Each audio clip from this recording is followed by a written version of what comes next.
Assalamualaikum warahmatullahi wabarakatuh. Kali ini kita akan belajar tentang sejarah teknologi informasi dan komunikasi yang akan disampaikan oleh saya sendiri, yaitu Budiono MKom. Selanjutnya kita akan melihat pada peta materi yang akan kita pelajari. Materi yang akan kita pelajari untuk 3 minggu ke depan itu adalah yang pertama mengenai teknologi informasi dan komunikasi, sejarah teknologi informasi dan komunikasi yang pertama, yang kedua media pengantar komunikasi, dan yang ketiga adalah perancangan dan pembuatan peralatan teknologi informasi dan komunikasi. Oke, kita pada materi pertama, yaitu sejarah teknologi informasi dan komunikasi. Materinya adalah sejarah teknologi informasi dan komunikasi. Tujuan pembelajaran: menghargai keberagaman produk TIK di daerah setempat dan Nusantara sebagai anugerah Tuhan Yang Maha Esa. Yang kedua, mengidentifikasi bahan alam, alat, teknik, dan proses pembuatan produk teknologi informasi dan komunikasi dengan menggunakan bahan-bahan yang terdapat di daerah setempat. Sejarah teknologi komunikasi pada awal-awal sejarah, yaitu ditemukannya piktograf oleh bangsa Sumeria, kemudian hieroglif bangsa Mesir, papirus bangsa Mesir, dan kertas oleh bangsa Cina. Kita lanjut. Piktograf bangsa Sumeria yang saat ini itu terletak di selatan Irak, yang daerahnya saat ini itu di selatan Irak, itu menemukan piktograf pada tahun 3000 sebelum Masehi. Tahukah kalian fakta tentang bangsa Sumeria? Yaitu yang pertama, dahulu memiliki kota terbesar di dunia pada masanya. Yang kedua, raja perempuan pertama kali. Yang ketiga, penduduknya merupakan seorang pedagang yang sering bepergian jauh. Dan yang keempat, kita bisa mengetahui 1 jam 60 menit, 1 menit 60 detik, dan satu lingkaran 360 derajat itu merupakan warisan dari bangsa Sumeria. Oke, kita lanjut. Selanjutnya adalah hieroglif. Hieroglif digunakan oleh bangsa Mesir kuno itu tahun 2900 sebelum Masehi. Oke, kita lanjut.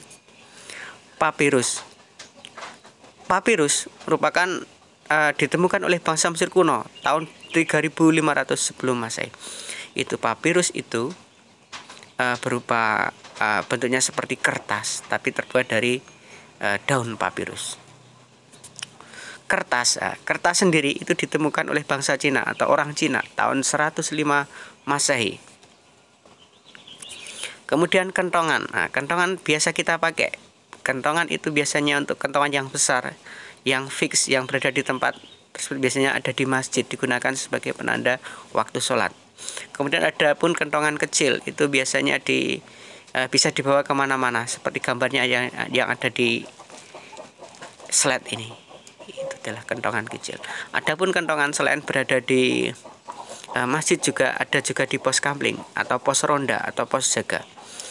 Adapun sandi-sandi kentongan itu adalah apabila dipukul 1 kali, maka itu menandakan atau menginformasikan adanya kematian. Kalau dipukul 2 kali, maka menandakan ada pencuri. Kalau dipukul 3 kali, itu sebagai sandi atau ada suatu kebakaran. Kalau dipukul 4 kali, itu bencana alam. Kalau dipukul 5 kali, itu ada pencuri hewan. Kalau dipukul 1 kali, kemudian banyak kali, itu penanda aman. Kalau dipukul 1 kali terus-menerus, dikatakan ada, itu menginformasikan ada bahaya. Biasanya kentongan dibunyikan saut-sautan untuk menginformasikan secara bersama-sama. Maka diwajibkan itu setiap penduduk pada masa penduduk itu memiliki kentongan. Nah, nanti oke. Lanjut. Beduk saat ini digunakan sebagai penanda waktu sholat. Biasanya berada di masjid. Daun lontar itu berasal dari daun lontar. Kemudian ditulisi menggunakan benda tajam untuk bisa meneliti di daun tersebut. Lonceng biasanya digunakan untuk penanda waktu ibadat oleh umat Kristiani ataupun oleh umat Buddha, biasanya menggunakan lonceng. Lanjutnya, merpati digunakan untuk mengirim surat. Merpati punya satu kelebihan, yaitu dia bisa kembali pulang ke rumahnya meskipun jaraknya jauh dan dalam waktu yang lama sekalipun dia masih ingat rumahnya. Prasasti. Prasasti merupakan suatu tulisan di atas batu, biasanya menandakan suatu pemerintahan tertentu, raja-raja, ataupun bisa juga menandakan suatu bangunan atau tempat yang dibuat untuk menandai. Trompet. Ada trompet yang dari tanduk rusa, ada pula trompet yang berasal dari kerang. Bukan kerang, ini namanya keong. Lanjut. Asap. Asap bisa digunakan untuk penanda bahaya. Oleh karena itu asap bisa digunakan sebagai salah satu teknologi, salah satu media komunikasi tradisional. Tugas. Tuliskan berbagai macam media komunikasi tradisional di buku catatan, kemudian fotokan hasilnya dan kirim melalui lampiran tugas. Terima kasih, selamat belajar. Assalamualaikum warahmatullahi wabarakatuh.